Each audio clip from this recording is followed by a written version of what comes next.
All right.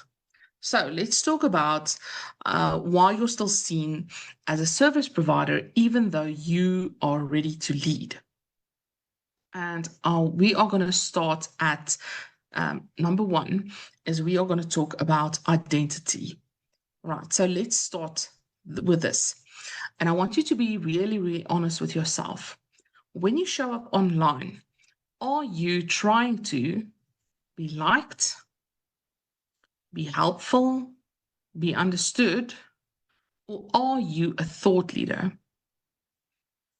Your audience will assign you a role based on how you communicate to them. So if you often soften the message, over explain, or you avoid strong perspectives, then that places you in peer mode, not in leader mode. People will see you as their peer, not as their leader.